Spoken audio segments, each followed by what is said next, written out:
s'agit. Permettez-moi, Monsieur le Secrétaire général, de saluer votre initiative d'organiser cette table ronde. Les thématiques choisies, la régionalisation au cœur des stratégies nationales, et ici tout est indiqué dans le cadre de l'agriculture pour parler à la fois de la dynamique que le plan Maroc vert programme et plan lancé en 2008 sous l'impulsion de Sa Majesté le Roi, introduite dans notre paysage agricole depuis 2008, mais aussi pour dessiner les contours des grands chantiers à venir dans un paysage renforcé par le contexte de la régionalisation avancée. En effet, si les 9 premières années de mise en œuvre du plan Maroc vert, ça fait déjà 9 ans, que l'on peut assimiler à la première phase du plan, ont permis de créer un environnement porteur pour la transformation du paysage agricole. Nous sommes maintenant entrés dans la deuxième phase, celle de la valorisation et de l'accélération, pour laquelle l'esprit de la Constitution et celui de la régionalisation avancée offrent un cadre favorable. Cette deuxième phase doit valoriser les acquis, étendre les champs d'action du plan Maroc vert et donner une force nouvelle à ses principes fondateurs. La principale ligne directrice est sans nul sans doute celle d'un partenariat de l'État et des acteurs de l'agriculture. Cette association entre pleinement dans l'esprit de la Constitution et celui de la régionalisation avancée. Mais il n'est soutenable à long terme que si ces implications sont bien comprises par les élus, l'opinion publique, l'indispensable mobilisation participative des acteurs de l'agriculture n'est possible que s'il est soutenu par toutes les forces vives de la nation, d'où encore une fois l'importance de cette table ronde. Je voudrais rappeler que 3 points fondamentaux qui non seulement constituent la base stratégique du plan Maroc vert, mais aussi surtout constituent des véritables ruptures avec le passé. En premier lieu, le plan s'est fondé sur la nécessité de construire un nouvel ordre agraire. En effet, l'agriculture a longuement été marquée par un profond dualisme qui, depuis le temps du protectorat, oppose une agriculture moderne à une agriculture familiale. Longtemps dite traditionnelle, ce modèle a contribué à une vision appauvrie du développement de l'agriculture, inhibant à largement un potentiel d'innovation fondé sur la richesse et de la diversité, sur la mobilisation des acteurs et sur l'adaptation aux opportunités du marché. Il a ainsi marginalisé la petite exploitation agricole. Le plan Maroc vert, fondé sur le principe d'une agriculture pour tous, s'est inscrit en rupture totale avec ce modèle d'intervention qui a dominé l'agriculture nationale depuis des décennies. La distinction de 2 piliers, le pilier 1 et le pilier 2, du plan Maroc vert était nécessaire pour mobiliser les agriculteurs participant au départ des systèmes de production très différents. La finalité de la stratégie était justement d'effacer progressivement les lignes de clivage du dualisme. La petite agriculture familiale est en train d'évoluer. Sa pleine intégration dans la modernisation et l'économie de marché est possible et de nombreuses réussites du plan en ont témoigné. La conversion d'une majorité de ces exploitations agricoles en petites entreprises, bien organisées en structures professionnelles, doit créer l'une des bases principales du nouvel ordre agraire.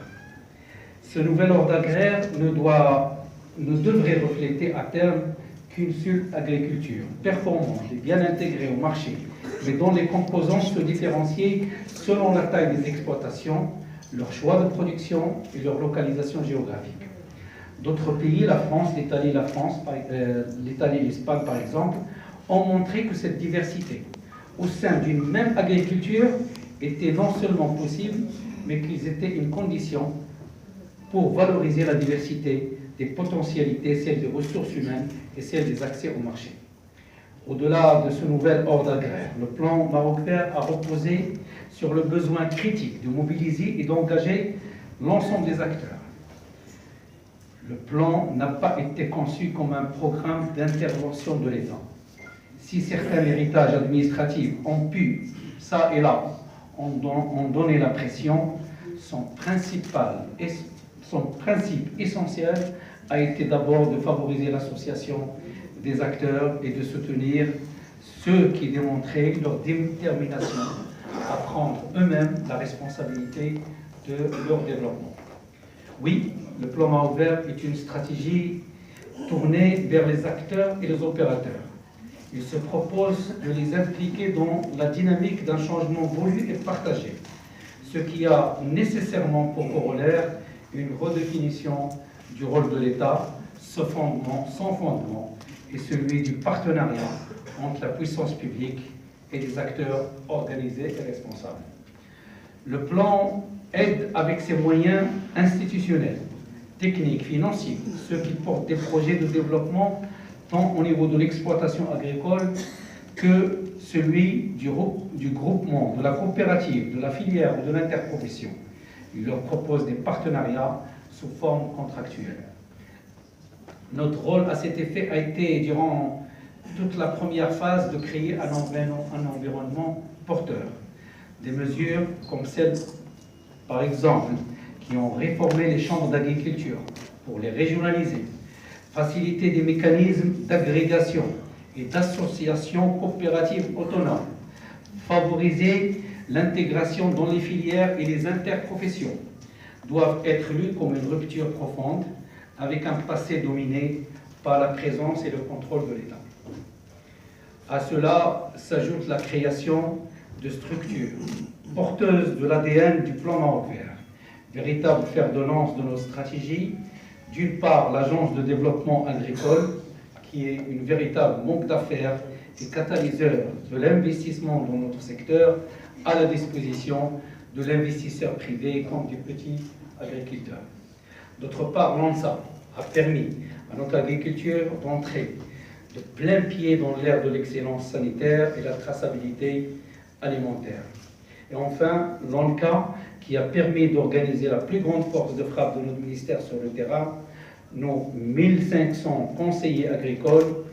Il n'a non seulement fallu créer de toutes pièces ces entités aujourd'hui, porte-drapeau incontestable et incontesté du plan, mais il a ensuite fallu assurer la cohérence avec le nouveau modèle de régionalisation avancée en les déclinant en autant de structures locales qu'il y a de régions pour en faire de véritables centres de décision intégrés au niveau régional. Et on se réjouit, je salue vivement la mobilisation et l'engagement des représentants des professions et des interprofessions dans les contrats programmes de développement des filières. J'ai été à cet égard personnellement impressionné par la rigueur méthodologique que ces représentants ont montré pour formuler de nouvelles procédures de travail. Nous sommes entrés dans une véritable culture de partenariat. Il me convainc qu'à l'instar des grandes puissances agricoles, nous allons vers une association fonctionnelle entre l'État et la profession. Celle-ci est appelée à devenir un acteur engagé de notre politique agricole. Enfin, le plan Maroc Vert a fait sien de l'engagement pour la valorisation et la diversité territoriale des régions. Dès son lancement, notre premier souci a été de renforcer le rôle des régions pour que notre action se rapproche des acteurs et prenne mieux en compte les spécificités de nos territoires. Nous avons ainsi créé des directions régionales de l'agriculture et nous avons mis en place les chambres régionales de l'agriculture. C'est en s'appuyant sur ces nouvelles instances que nous avons pu préparer et valider les 16 plans régionaux de développement agricole. Ces plans sont essentiellement tournés vers des programmes d'action et des projets qui sont mis en œuvre avec une formule novatrice, celle des contrats régionaux agricoles. Ces contrats ont été signés solennellement à Fès devant Sa Majesté le roi Mohammed VI, que Dieu l'assiste, par les présidents de conseils régionaux et les chambres d'agriculture. Ils ont fréquemment fait apparaître des potentialités et des niches de développement qui avaient été largement ignorées dans le passé. Nous nous trouvons aujourd'hui dans la région du Grand Casablanca, une région qui recèle un fort.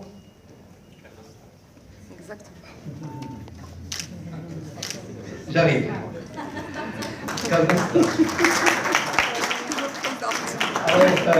Une région qui recèle un fort potentiel agricole et d'importantes infrastructures agro-industrielles.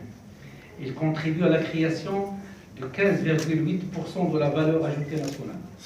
Le nombre total des exploitations agricoles s'élève à 183 694 avec une superficie agricole utile de 1 437 000 hectares et une superficie irriguée de 146 000 hectares, soit 11% de la superficie irriguée nationale. C'est bien une région à vocation agricole. La région dispose aussi d'une importante potentialité agro-industrielle, avec 823 unités de valorisation agro-industrielle.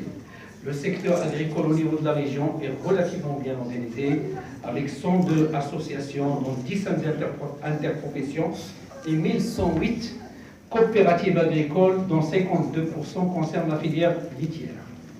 Ces potentialités ont permis à la région de contribuer significativement à la production nationale, avec 45% de la production de la viande volaille, 40% de la production de betterave au sucre, 24% de la production de céréales, 24% de la production du lait, 18% de la production de la viande rouge et 15% de la production de cultures maraîchères. Avec la dynamique engendrée, ces potentialités sont appelées à se développer davantage. Ainsi, nous avons travaillé pour fusionner les parts et les mettre au niveau de la région Casablanca-Stade et sur les autres régions également, mais il est à l'ordre du jour qu'un travail se fasse pour les prochains mois ou à partir de l'année prochaine pour qu'il y ait une actualisation de ces parts et qu'on puisse les revisiter, les discuter avec les chambres d'agriculture, les discuter avec le conseil de com pour se donner des objectifs nouveaux pour l'avenir. 300 millions de dirhams par an sont octroyés aux agriculteurs de la région en matière de subventions, dans le cadre du FDA, pour à peu près 20 000 agriculteurs par an. Aussi, 2 projets d'extension de la superficie irriguée sont en cours de réalisation sur 5 600 hectares. Les revenus des populations et la réduction de la pauvreté.